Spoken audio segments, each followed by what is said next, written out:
Letheringham St Mary, a small church in one of Suffolk's smallest parishes.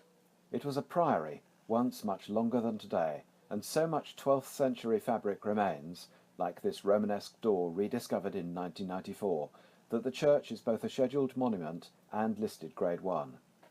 But despite its historical importance, today's congregation is very small and resources very limited. It is difficult to fund essential repairs, and the most recent quinquennial report has identified many which urgently require attention. Most significant is the roof of the nave.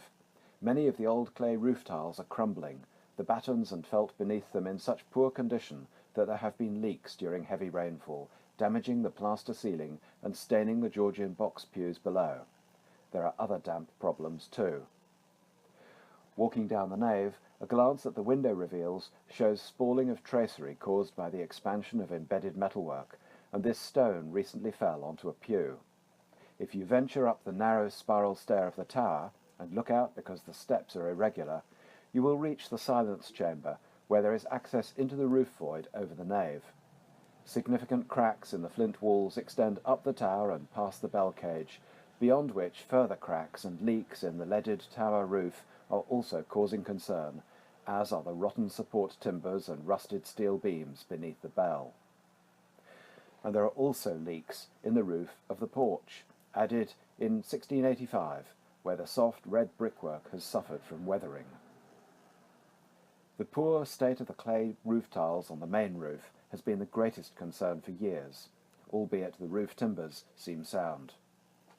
From the top of the tower there are lovely views over the Suffolk countryside. Perhaps because of its remote location, many of the older features of the church were not swept away by Victorian restorationists. At the dissolution in 1537, the site passed into the ownership of the Wingfield family, and by then it included the surviving red brick priory gatehouse.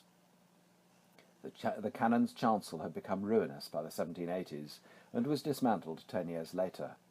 That was when the church was truncated with a new east end, into which the original 14th century chancel window was inserted.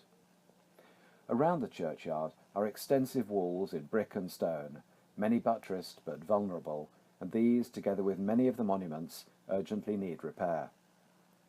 A church in use in such a remote location really needs a toilet, and there are proposals for a tiny building to be located in the churchyard.